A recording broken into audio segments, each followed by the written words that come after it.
Olá, ouvinte da Rádio Vim FM 91,9. Aqui é Giuliano Mioto em mais um Negócios de Valor. Nós estamos aqui hoje para uma entrevista muito especial.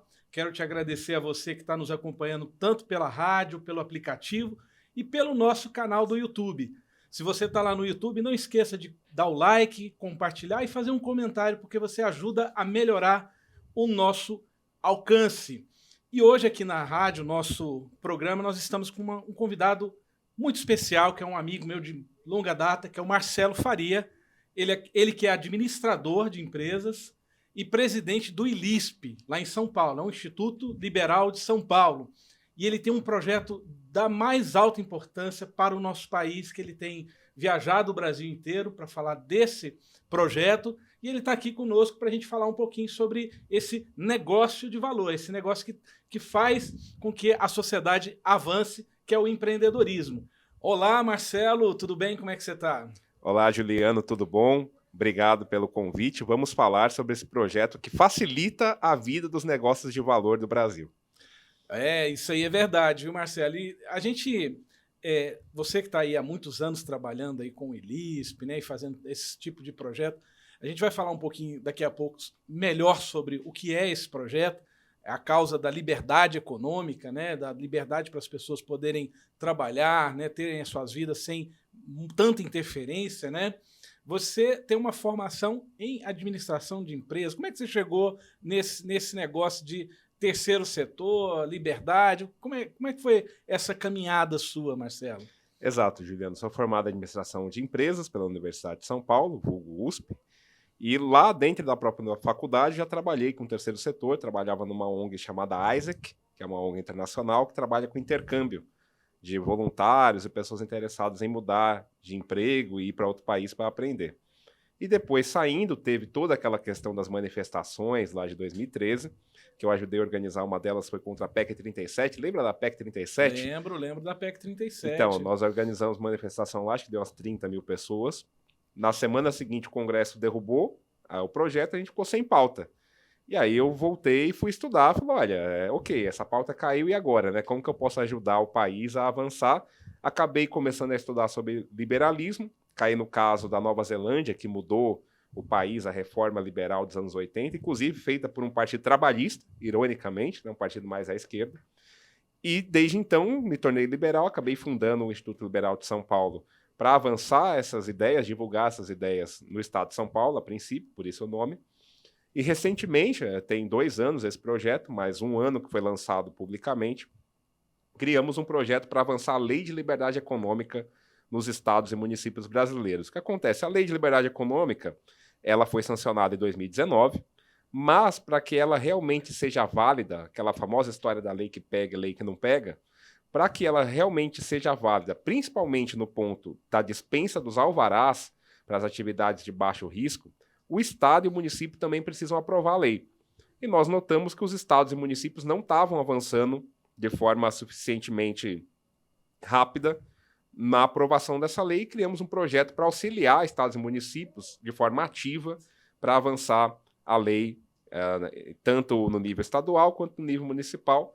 Por isso estou aqui no estado de Goiás, em Goiânia, falando justamente sobre esse projeto e avançando essa pauta para que o estado de Goiás tenha a lei, até hoje ainda não tem, e Goiânia também tenha a lei. Chegou a ser até aprovada pela Câmara dos Vereadores, mas o prefeito acabou vetando a parte mais importante, que era justamente dispensa de alvará. Tá. O que significa isso para aquela pessoa que está nos assistindo, para ela entender de uma forma bem simples o que seria o impacto de uma lei de liberdade econômica? Porque o que a gente não percebe, às vezes, quer dizer, quando você vai empreender, quando você vai abrir uma empresa, quando você vai fazer com que seu negócio se torne o que a gente chama de legalizado, né? Que você vai buscar ali um CNPJ, ter um pouco mais de forma mais registrada, você encontra uma série de barreiras na legislação, uma série de burocracias que acabam tornando até inviável, né, dependendo do porte do negócio. E o que significa isso, uma lei de liberdade econômica para esses pequenos negócios? Porque ela não é uma lei para os grandes empresários, é uma lei para os pequenininhos, não é isso? Na verdade, é uma lei para todo mundo que faz aquela atividade definida como de baixo risco, mas, obviamente, o pequeno é o que é mais afetado pela burocracia estatal, pela exigência do alvará, pela questão do fiscal ir lá bater no negócio porque ele não tem um papel lá que diz que ele está autorizado a funcionar. Então, quando o município aprova a lei de liberdade econômica, pode ser feito via decreto, não necessariamente via lei, ele acaba dispensando de alvará uma série de atividades que o próprio município define, e aí o empreendedor não precisa mais ter o alvará da prefeitura para abrir seu negócio, para continuar o seu negócio.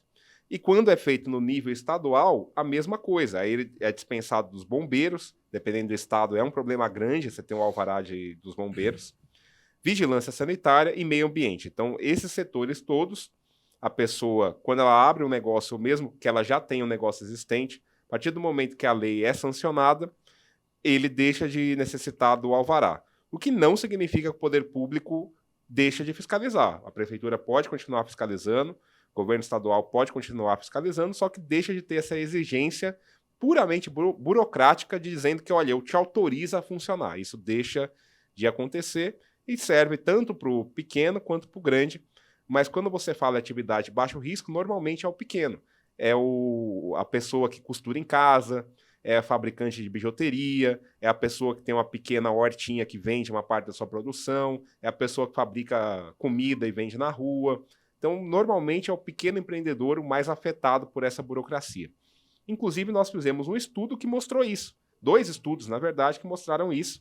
O primeiro que teve um aumento em média de 40% no número de empregos gerados nas cidades que aprovaram a lei, comparando a cidade com ela mesma, antes e depois da lei, e um número de 89% a mais na média de empresas abertas. Primeiro, porque muitas vezes a pessoa tinha uma ideia e tinha medo da burocracia e não abria, mas uma parte, com certeza, é quem já estava trabalhando na informalidade e viu uma oportunidade, olha, agora eu consigo abrir de forma mais fácil, mais tranquila, vou abrir, me formalizar, e aí eu vou gerar um emprego, vou ter o meu primeiro funcionário, vou conseguir pegar um crédito no banco, então isso acaba beneficiando toda a sociedade. Inclusive, você esteve aqui na cidade de Idealina, né? Num caso que foi até objeto de estudo de vocês, que é o caso do João da Queijeira, né? João da Queijeira, queijaria, né? Um fabricante de queijo simples. Conta pra gente um pouquinho o que é essa história aí do João da Queijaria ou da Queijeira. Da Queijeira. O João da Queijeira, o caso dele, na verdade, foi uma das inspirações do projeto. O que aconteceu? O João da Queijeira, ele tinha uma produção de queijos, né, e era caseira, né? Não, já era uma empresa, era a maior produção da cidade. E quando ele foi para a cidade, porque ele saiu de outra produção de outra cidade, ele foi literalmente com zero. Zero dinheiro na conta, zero dinheiro na mão. E ele criou essa queijeira do zero, né, fazendo parceria com produtores, subindo muita gente, ele ajudou muita gente na cidade, todo mundo que a gente conversou na cidade pequena, né, 4 mil habitantes, Idealina. Todo mundo falou muito bem do João, que era um senhor extremamente honesto, muito correto, dedicado, temente a Deus, né, quase foi pastor da igreja dele. Então, assim, era um senhor que queria fazer as coisas de um jeito certo. Mas um belo dia chegou a fiscalização da vigilância sanitária, que já tinha exigido que ele fizesse uma série de obras na queijeira dele que custariam R$500 mil. Meu Deus! Para atender a vigilância sanitária. Chegou a fiscalização na queijeira dele, uma forma muito assintosa, fazendo muita pressão. Brutal mesmo. Botando aquele medo no pequeno, né? E era um senhor simples, tinha estudado até a 2ª série. Nós fomos até Idealina falar com o filho dele, que nos contou essa história melhor. E aí o que aconteceu? Em determinado momento, eles decidiram apreender toda a produção de queijo que ele tinha. Eram 4 caminhonetes de queijo. Era avaliado mais ou menos em 40 mil e na prática ia fechar a queijaria, porque ele não tinha um alvarazinho lá da vigilância e não tinha um selinho dizendo que ele podia vender para outro estado. Ou seja, o uso do aparato estatal, da burocracia, não para beneficiar a sociedade, os cidadãos, mas para punir um senhorzinho que estava fazendo as coisas tudo direitinho, tudo certinho, mas porque ele não tinha um carimbinho, um papelzinho que dizia que ele podia fazer. Era Sim, isso. exatamente. Em resumo. E o que aconteceu? Era um senhor tão temente a Deus que ele fazia uma frase, em cada queijo ele botava um versículo da Bíblia. E um dos fiscais, e isso foi um funcionário que relatou depois, falou para ele assim: mas o senhor é um senhor aí que se diz tão honesto, tão correto, temente a Deus, bota o versículo da Bíblia, mas está trabalhando na ilegalidade, na clandestinidade, sendo que era um senhor que estava trabalhando há anos ali, né? Ele ajudou uma série de famílias na cidade, uma empresa que vendia para outros estados e tudo mais. E aí ele ficou tão mexido com isso, né? Era um senhor tão correto, que ele decidiu, deu um clique, né? Começou literalmente a se coçar, ele deu uma surtada ali na hora, e ele acabou pulando numa cisterna e tirou a própria vida, por causa disso. Meu Deus. E aí a gente escreveu sobre isso no site do Instituto, a gente ficou sabendo dessa história. Até hoje foi a notícia que mais teve acessos no site do Instituto, teve mais de 1 milhão de pessoas que viram essa notícia. E depois acabou inspirando esse projeto, que é justamente para facilitar a vida dos outros Joãos da queijeira que estão aí pelo Brasil, e não só do queijo, qualquer João e Maria que estiver aí empreendendo, né? A gente sabe que é difícil empreender no Brasil, eu sou empreendedor também, para evitar que casos assim voltem a acontecer. É muito triste a gente pensar que um agente estatal, ele acha que o que ele está fazendo é mais importante do que aquilo que está acontecendo no mundo real, né, na sociedade. Ele acha que aquela burocracia dele, que aquela situação toda ali é mais importante do que até a vida, né, da pessoa que estava ali. Talvez ele, obviamente, ele não deveria saber, né, que ia ter esse impacto todo, né, na vida do João, né, e infelizmente a gente vê isso acontecer. E os países mais avançados, né, você citou aí o caso, foi da Nova Zelândia, né, tem o caso de vários países, né? Hong Kong, você pensa, Hong Kong é uma ilha rochosa. Hong Kong não produz absolutamente nada, não tem. Hong Kong era uma ilha rochosa para onde os chineses fugiam lá da ditadura lá dos comunistas lá na China para tentar ir para um lugar para fugir daquele negócio, e eles estabeleceram um país forjado ali, né, na liberdade econômica, e se tornou um dos países com a maior qualidade de vida do mundo, né? E esse basicamente são os princípios que movem esse projeto de vocês, né? Como é que é o nome do projeto e o que vocês têm feito? O projeto se chama Liberdade para Trabalhar. Nós começamos mapeando todos os municípios brasileiros com mais de 10 mil habitantes, que só aí deu 3.300 municípios, na mão, um por um, pesquisando esses municípios para saber se eles tinham a lei ou não, e depois fazendo esse trabalho ativo, entrar em contato com o município, entrar em contato com o governo estadual, aqueles que não têm a lei, para que seja aprovada a lei. Mais recentemente, nós ampliamos o número de municípios, então chegamos a 4.210 municípios, todos municípios acima de 5 mil habitantes, e também ampliamos esse trabalho com aqueles que já tinham aprovado, mas que têm a oportunidade de aumentar quantidade de atividades pensadas, porque hoje nós temos no Brasil cerca de 1.370 atividades. Quem tem uma empresa sabe que tem lá o CNAE, que é o Código Nacional de Atividade, e você, quando abre uma empresa, você coloca as atividades que você vai desenvolver nessa empresa. Tem as atividades principais e as secundárias. Isso. Né? Então, quando o município, o estado diz, olha, essa atividade X, CNAE e tal, está dispensada de alvará, significa que você não precisa mais de alvará para essa atividade. Então, também tem um número de atividades que o município pode dispensar, que o estado pode dispensar. Então, a gente faz esses dois trabalhos, né, de falar com o estado e o município para aprovar, e aqueles que já aprovaram para aumentar esse número de atividades. Inclusive, um dos estados que tem esse trabalho, que é parceiro nosso, Rio Grande do Sul, aumentou de 24 atividades para 770. Hoje é o estado que mais dispensa alvarás no nível estadual. Interessante. E essa questão da burocracia é uma dor de todo empreendedor, né? E a gente, às vezes, acha que, por exemplo, no Brasil, você tem as leis trabalhistas, as chamadas leis trabalhistas, que em tese, né, são para proteger ali os trabalhadores de possíveis abusos, né? Mas que, na verdade, engessa muito, né? A sociedade, os trabalhadores acabam recebendo até menos do que poderiam receber, porque, né, justamente porque eles, em tese, você troca ganhar um pouco mais para você ter o que seria, em tese, uma segurança a mais, né? E quando você vai para esses países aí, acho que no segundo bloco a gente pode desenvolver um pouquinho melhor esse tema, que tem um índice de liberdade econômica, né, que é produzido anualmente aí, né, por uma fundação americana, e você vê que os países que estão melhor posicionados e que têm mais riqueza e que têm uma qualidade de vida melhor, onde as pessoas ganham bem, geralmente eles trocam essa, entre aspas, segurança maior nas relações de trabalho e investem mais na liberdade das pessoas de empreender, não é isso?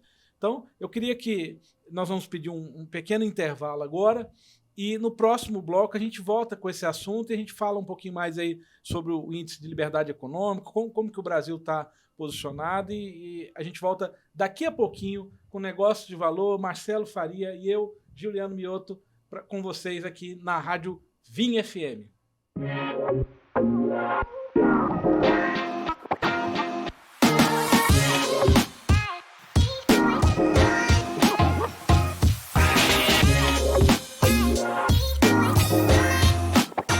Olá, estamos de volta aqui com Negócios de Valor. Eu sou Giuliano Mioto, estamos na Rádio Vinha FM 91,9 FM. Você que está aí no YouTube, não se esqueça de curtir, compartilhar e comentar, porque você ajuda a melhorar o engajamento e o nosso alcance. E eu estou aqui com o Marcelo Faria, que é do ILISP, lá de São Paulo, e a gente estava falando de uma pauta muito importante, que é a questão da liberdade econômica.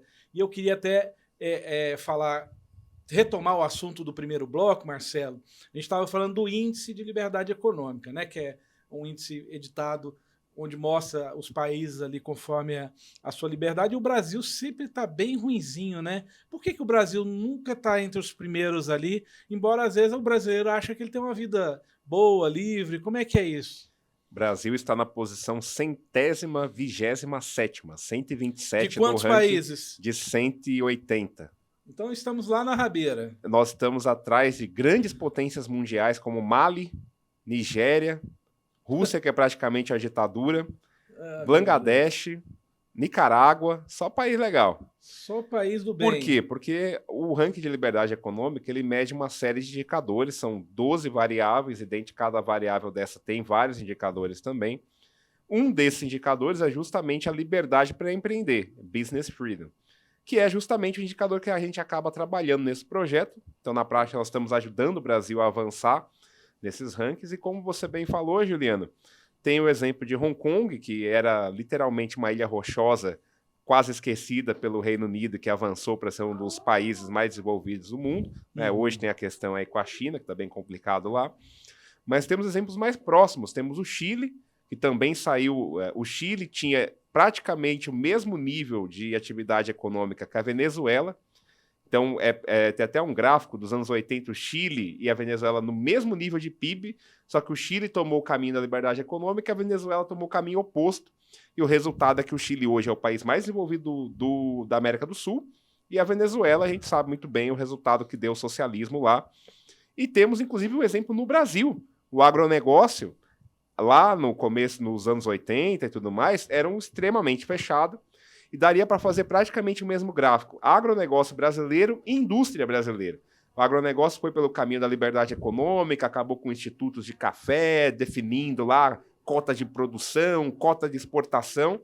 E o Brasil, na indústria, até hoje, a gente tem o protecionismo, o governo dizendo onde pode produzir, onde não pode. A gente viu o que avançou, né? O agronegócio brasileiro hoje é uma potência mundial, a gente é um dos corações do alimento do mundo, e a indústria brasileira que só cai e continua com protecionismo, continua dependente de subsídio e nunca avança.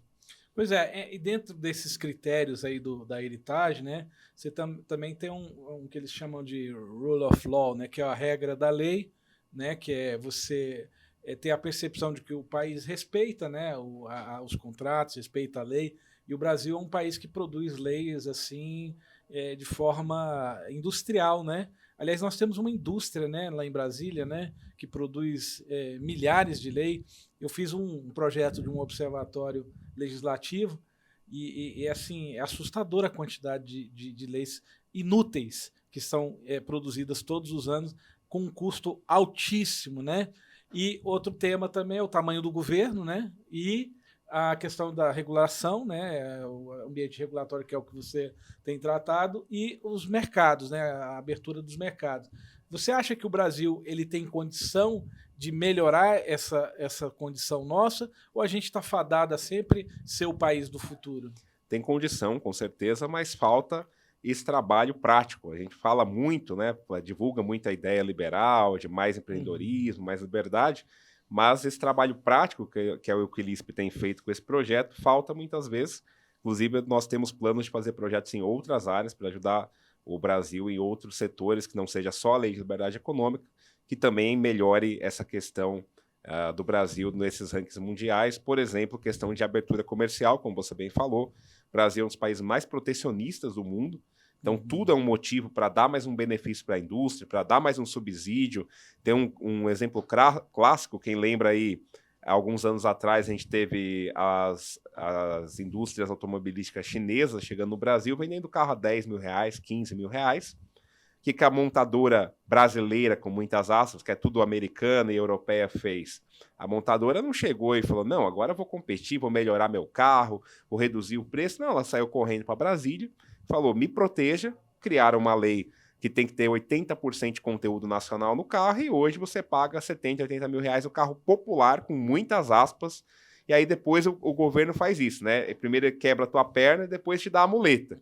Então ele quebra a tua perna, acaba com a concorrência no setor, depois fala, não, veja bem, companheiro, agora eu vou te dar aqui um subsídio para você comprar o carrinho popular com descontinho. Só que se tivesse concorrência, você tava com carro a 50 mil, a 40 mil e não a 80, né? Tendo que pegar o subsídio do governo para ter um pouquinho de desconto. Isso a gente poderia transportar para o meio das telecomunicações, né, que é onde você só tem menos de... São 4, né, só operadoras, né? 4 operadoras. Uma delas em recuperação judicial, que é a Oi, né? Sim.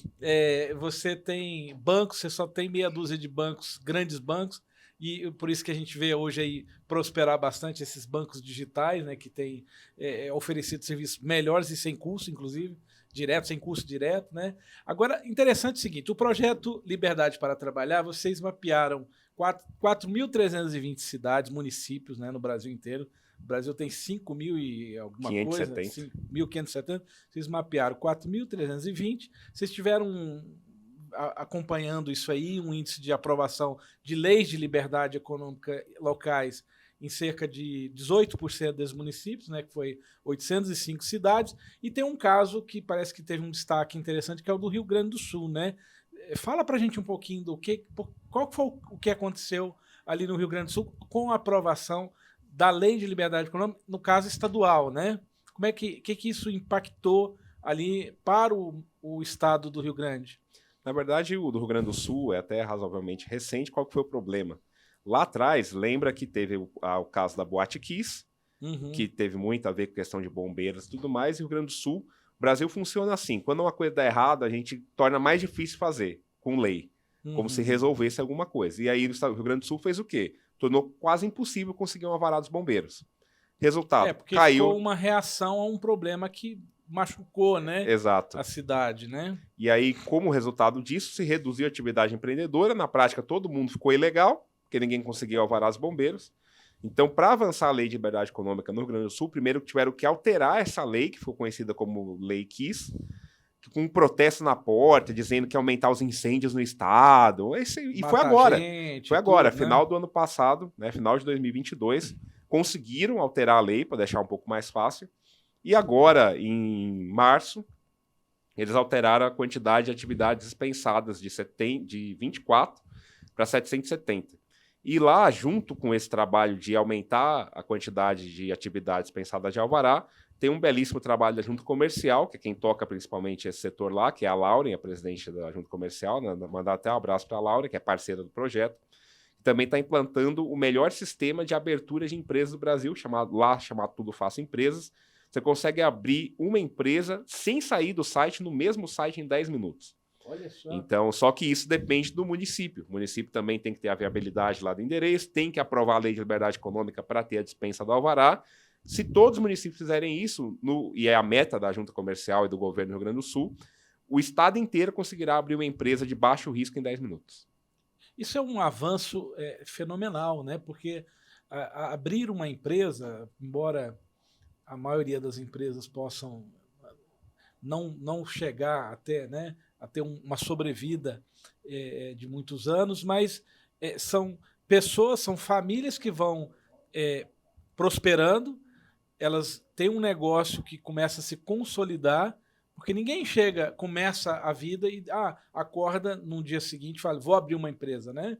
Você geralmente começa a fazer alguma coisa, aí começa a ver que está dando certo, começa a perceber que tem ali um potencial ali de você ter uma boa... E aí você abrir uma empresa, você não só tem acesso a mais crédito, a algumas outras coisas, comprar às vezes mercadorias mais barato, né? Porque tem os fornecedores que vendem só para CNPJ, enfim, você abre uma possibilidade às vezes de várias famílias serem empregadas com isso.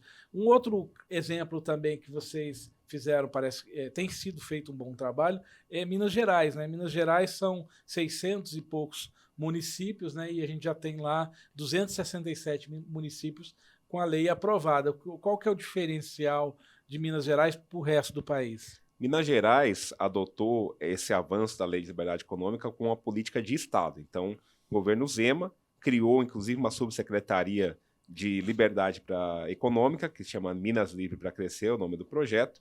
E lá, ele primeiro fez o decreto estadual, dispensando 701 atividades de alvará. Por muito tempo foi o estado que mais dispensou atividades. Hoje é o Rio Grande do Sul e depois o Piauí, que acabou de aprovar a lei e já colocou 745 atividades dispensadas. E agora, depois desse decreto, o que ele fez? Ele criou esse programa para avançar para os municípios. Então tem um apoio direto do governo do estado, fazendo esse trabalho de conscientização, indo nos municípios, e aí ele faz todo um sistema que ele pega uma região, uma micro-região do estado, tem 20 municípios, por exemplo, ele convence os 20 de uma vez a assinar o decreto, tudo é feito via decreto lá, e faz um grande evento na região, na cidade principal, leva todos os prefeitos, todo mundo assina decreto, entrega título de regularização de terreno, que também é um programa que eles têm lá, faz todo um evento com o governador, então todo mundo fica feliz, aparece, e assim o estado tem avançado. No total, Minas tem mais de 800 municípios, 600 são só os que nós mapeamos. Ah, tá. Porque nós mapeamos só os municípios acima de 5 mil no momento. A gente pretende chegar a todos esse ano ainda, e lá eles têm feito esse trabalho, e no total do estado, que a gente não enxerga ainda, tem 360 municípios que já aprovaram a lei lá, quase metade do estado. É um trabalho belíssimo de Minas Gerais, né? E esses dados todos são disponíveis no site do projeto.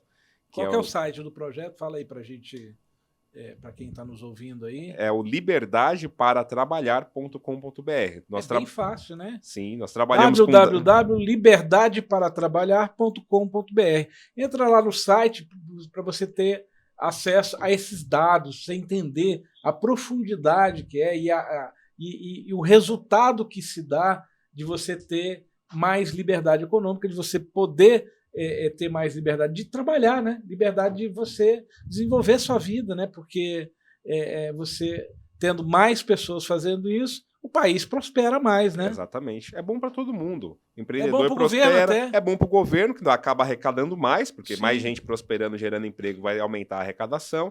É bom para o município, é bom para o empreendedor, é bom para o trabalhador, que vai ter mais opção de emprego. Só é ruim para quem gosta de burocracia. Quem gosta de burocracia e quem gosta de usar o poder para, como você falou, né, quebrar a perna da turma e depois vender muleta superfaturada, né? Isso. Esses políticos profissionais que gostam de se aproveitar da máquina governamental, ou seja, que se multipliquem os pobres, né, e as pessoas com pires na mão, essas pessoas não têm interesse, obviamente, em que haja essa liberdade, porque para eles tira poder, né? Exatamente. Então, inclusive, nós tivemos um senhor, nós fizemos esse trabalho de conscientização já em alguns estados, nós estávamos em Sergipe e tinha lá um ex-diretor do Sebrae no nosso evento e falou, não, é muito boa essa lei, gosto muito da Lei de Liberdade Econômica, acho uma ótima lei, mas em Sergipe não vai pegar. Por que não vai pegar? Porque você tem que entender, Marcelo, ele falando para mim, né, que olha, não é que você está só aprovando uma lei, você está tirando um micropoder do político local. Porque o político local, a gente pensa muito em Goiânia, São Paulo, a cidade maior, mas pensa a cidade de 10 mil habitantes no interior de Sergipe. Você acha que você vai chegar lá e abrir uma empresa, só assinar, fazer um sisteminha, entregar um documento? Não, você vai conversar com o vereador, tem que conversar com o secretário, Se fosse a empresa um pouco maior, tem que falar com o prefeito. Fazer um churrasquinho, dever um favor.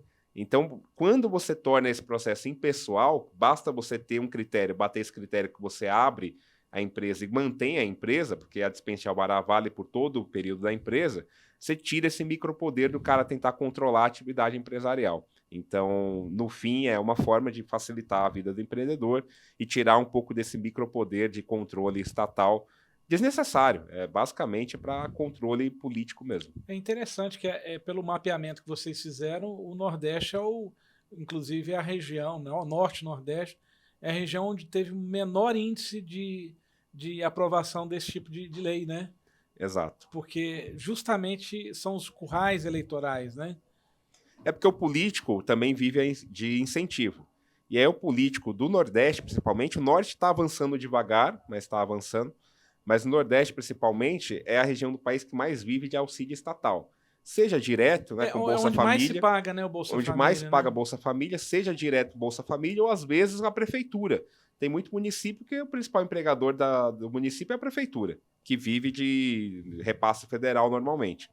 Então, não há um incentivo para o político local facilitar a atividade empreendedora. Para que eu vou facilitar o cara abrir o negócio dele e crescer sem depender de mim, se ele hoje depende de mim?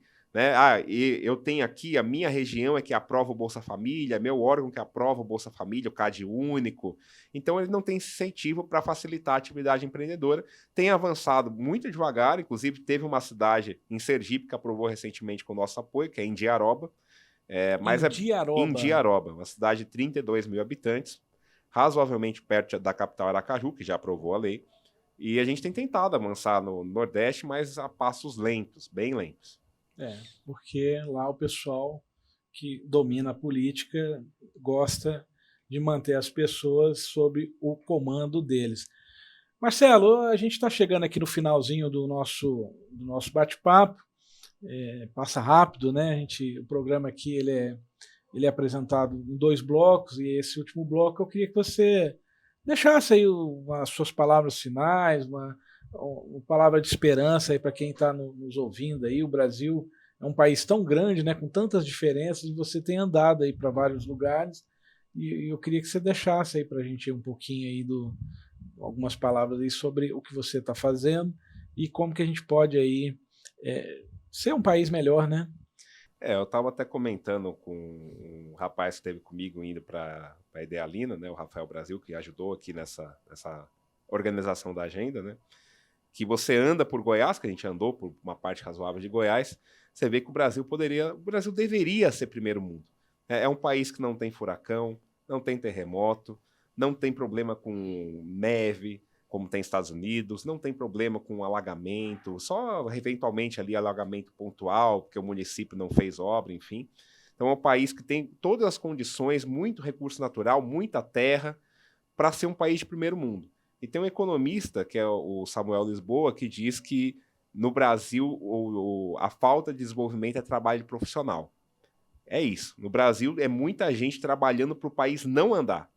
E a gente tem trabalhado para o oposto, para dar liberdade, para que o país ande, para que todo mundo tenha uma vida melhor, que no fim é isso, né? Quando você dá liberdade para trabalhar, você permite que o cara, principalmente o mais pobre, que é o mais afetado pela burocracia, ele possa buscar o trabalho dele, buscar o sustento dele, sem depender do Estado, né? Não precisa do Estado depois que você chega a determinado nível, ele consegue fazer a busca da felicidade dele, né, sem depender do Estado, e aí todo o país avança. Então, o que a gente tem feito é isso. Na prática, no fim, é melhorar o país. E quem quiser ajudar, pode entrar em contato conosco lá, liberdadeparatrabalhar.com.br, tem um botão lá de contato, né, e esse trabalho a gente tem avançado o país na prática para um dia, quem sabe, a gente ver o Brasil se tornando um país de primeiro mundo.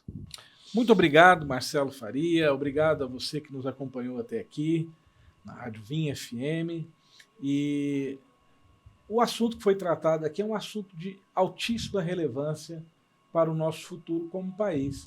E eu acho que, se você puder depois entrar lá no site dele, é o www.liberdadeparatrabalhar.com.br, compartilhe essa ideia, vamos trabalhar juntos para que o Brasil seja um país sempre cada vez mais livre e próspero, e que a gente possa aí alcançar o famoso, né, primeiro mundo, não através de ações de políticos ou de burocratas, mas pelo livre mercado, pelas pessoas que acordam cedo, que trabalham e que fazem esse país ser o que é hoje. Grande abraço e até a próxima.